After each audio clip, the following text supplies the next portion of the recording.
Halo, selamat pagi saudara. Kembali berjumpa dengan kami di Kompas Bisnis Sapa Indonesia Pagi.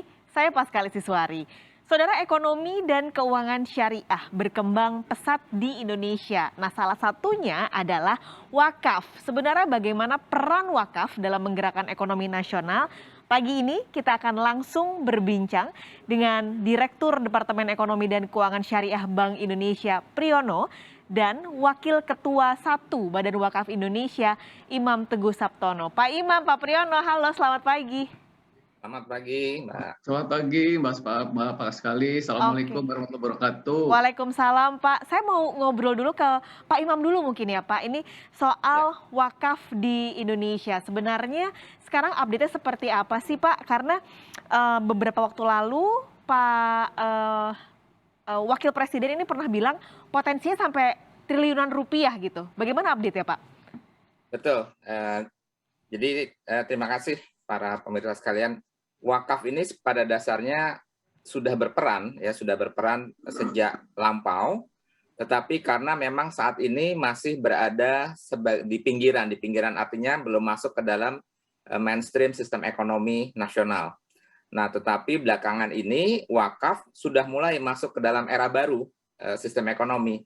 Yang dimaksud era baru itu kalau kita lihat wakaf itu pasti elemennya tidak harus ada 5 unsur ini, yaitu wakif, orang yang berwakaf, kemudian ada benda wakafnya, ada ikrar wakafnya, ada nazir, dan ada maquf alaihnya. Nah, dari orang yang berwakaf, dulu wakaf itu diidentikan hanya berwakaf tanah saja. Tapi saat ini seiring dengan perkembangan teknologi, perkembangan pemahaman, maka wakaf uang mulai marak. Jadi orang yang tadinya hanya pemilik tanah saja yang bisa berwakaf, saat ini kelompok milenial pun juga bisa berwakaf, karena wakaf itu tidak bicara hanya tanah, tetapi juga wakaf uang, mulai dari 10.000, 20.000, terserah. Jadi wakaf semakin inklusif. Yang kedua, dari benda wakafnya tadi. Jadi tidak hanya tanah, tetapi saat ini juga uang atau bahkan alat-alat produktif lainnya. Kemudian yang ketiga dari nazirnya. Nazir yang tadinya umumnya adalah tradisional sifatnya, kemudian misalkan diidentikan hanya penjaga masjid, penjaga makam. Saat ini nazir pun juga sudah mulai berkembang ke dalam lembaga-lembaga profesional, bahkan lembaga bisnis. Kemudian ikrar wakafnya juga berkembang, mulai untuk pendidikan, kesehatan, kemudian kelestarian alam, dan yang menarik juga adalah beneficiaries-nya, penerima manfaatnya. Intinya adalah mulai belakangan, mulai dikata ya 5-10 tahun belakangan, mulai tumbuh kesadaran baru dan kita sebut sebagai era wakaf baru di Indonesia. Oke. Demikian. Ada era wakaf baru, ada pertumbuhan di bendanya. Tadi juga Pak Imam cerita ini mulai bergeser juga ke milenial. Tapi Pak Ma'ruf kan bilangnya potensinya sampai 180 triliun nih Pak. Betul, Sementara betul. di BWI per Januari 2021 data wakaf boleh dikoreksi kalau salah Pak, ini sekitar 820 miliar rupiah. Itu Betul. bagaimana mengejarnya Pak? Jadi kembali bahwa yang kita meyakini akan timbul suatu multiplier, karena kalau kita lihat meskipun tadi sudah mulai timbul pergeseran menuju era baru perwakafan nasional, Hmm? tetapi dari literasi wakaf juga memang masih sangat rendah. Jadi kita bandingkan saja kalau kita bicara wakaf zakat itu literasinya ada di indeks 70. Oke. Sementara kalau kita bicara wakaf itu indeksnya ada di angka 30-40. Jadi memang ada gap yang besar antara zakat dan wakaf ini kalau kita analogikan. Tetapi sekali lagi, apabila literasi ini bisa kita angkat, maka multiplier yang tadi kita sebutkan itu akan terjadi. Jadi sesungguhnya PR terbesar kita adalah menjadikan wakaf sebagai wacana, sebagai literasi baru masyarakat terkait tentang bagaimana peran dan potensinya. Oke. Jadi intinya adalah semua orang bisa berwakaf, peran wakaf itu sangat fleksibel, dan kemudian banyak sekali produk-produk inovasi yang bisa kita kembangkan dari sektor perwakafan nasional. Berarti saya ke Ya. Pak Priyono, apakah ini juga salah satu peran dari Bank Indonesia sebagai bank sentral dalam pengembangan keuangan sosial syariah? Iya, Mbak Paskali. Assalamualaikum warahmatullahi wabarakatuh. Waalaikumsalam. Ya, terima kasih Mbak Paskali. Mungkin saya akan berangkat dari ini dulu ya, dari visi Indonesia ya ke depan gitu. Jadi kalau kita ingin mencapai itu di visi sudah sangat jelas ya untuk menjadi negara maju. Nah tentunya ini membutuhkan transformasi gitu ya. Transformasi itu kami melihatnya ada dua. Yang pertama adalah transformasi dapat dilakukan melalui penguatan sektor-sektor unggulan. Ini kan kita sudah lihat ya ada sektor industri, sektor pertanian gitu. Itu menjadi sektor-sektor unggulan yang perlu dikuatkan. Kemudian yang kedua itu transformasi itu dilakukan melalui penguatan atau pengembangan ekonomi syariah. Yang ini bisa menjadi pertumbuhan atau sumber pertumbuhan ekonomi baru. Di beberapa negara bahkan ekonomi syariah sudah menjadi pendorong ekonomi gitu ya. Meskipun mayoritas dari penduduknya bukan yang beragama Islam. Nah, berangkat dari situ yang kedua kami juga memiliki tujuan sebagaimana diamatkan oleh undang-undang ya, mencapai dan memelihara stabilitas nilai rupiah. Nah, dari kesemuanya ini kami juga telah menyusun yang disebut dengan blueprint pengembangan ekonomi dan keuangan syariah. Okay. Nah, ini juga merupakan bagian atau dari strategi dari bauran kebijakan Bank Indonesia. Nah, di dalam blueprint ini kami menyebutnya ada 3 pilar atau 3 strategi utama nih, Bapak sekalian. Jadi yang pertama adalah pemberdayaan atau pengembangan XR atau ekonomi syariah. Yang kedua itu adalah pendalaman pasar keuangan. Kemudian yang ketiga itu terkait dengan riset, asesmen, dan edukasi. Nah kalau kita bicara wakaf ini ada di pilar kedua sebetulnya. Jadi ini adalah terkait dengan pendalaman pasar keuangan. Di mana di dalamnya itu ada 2 komponen. Jadi yang pertama itu adalah keuangan syariah komersial. Dan yang kedua adalah keuangan syariah sosial.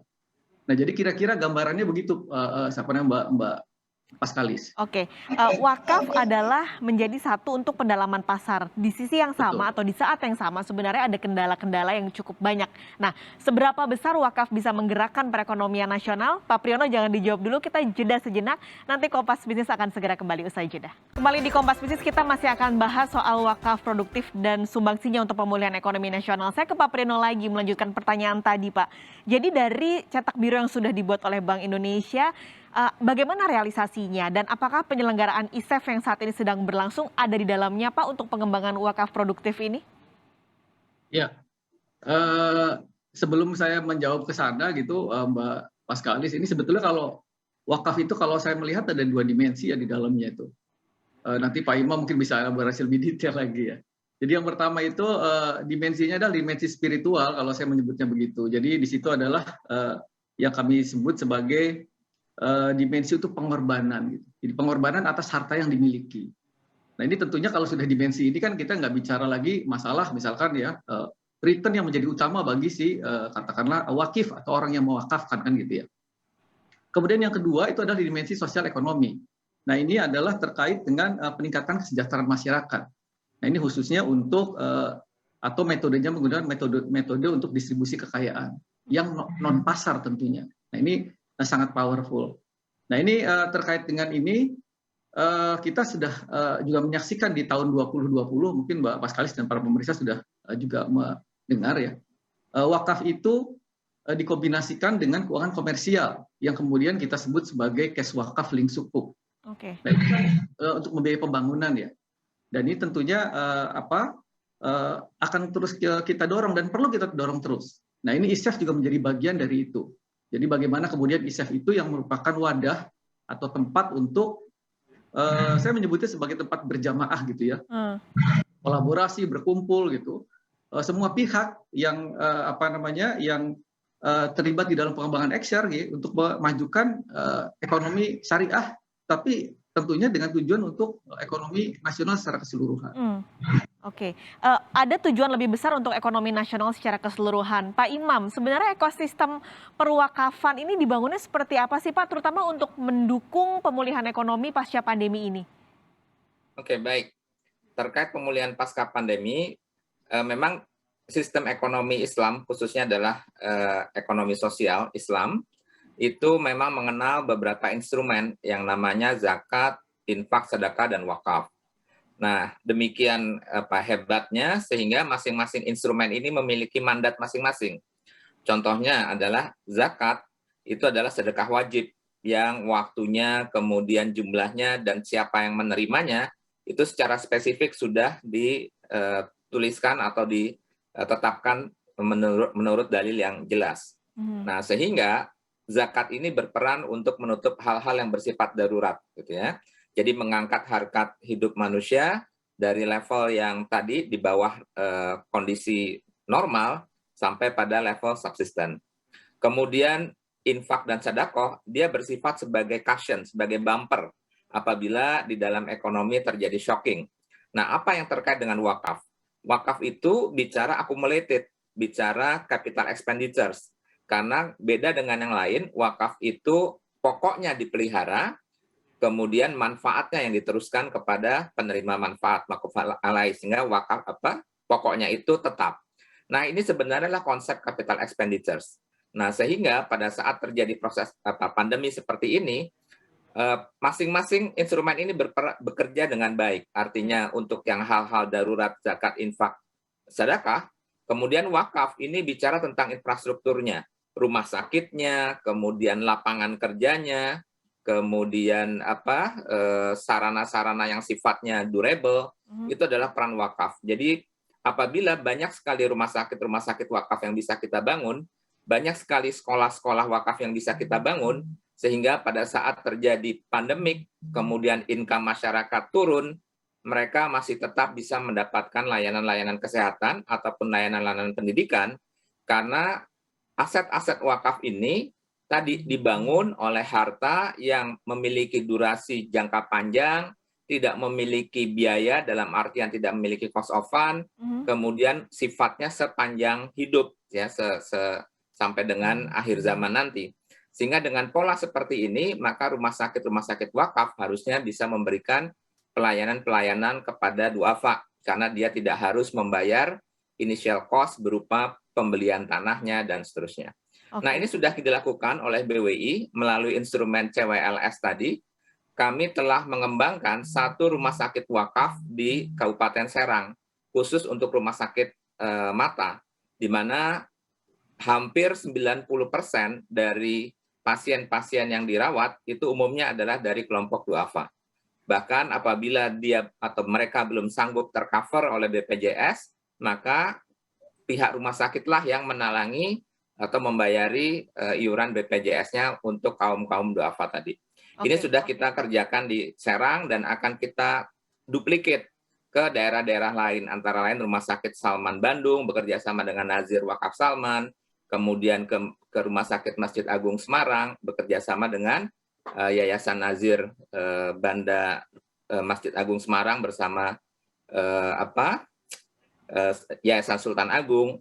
Dan ini sekali lagi apabila diduplikat, maka disinilah sebenarnya peran wakaf untuk bisa menopang harkat martabat hidup masyarakat. Dan tentunya pemulihan ekonomi nasional. Kalau begitu, itu tadi secara institusi, secara gambaran pun wakaf ini sebenarnya baik. Tapi Pak Priyono, kalau untuk masyarakat, sebenarnya apa sih yang bisa dilakukan tentunya untuk mendukung perkembangan wakaf produktif ini?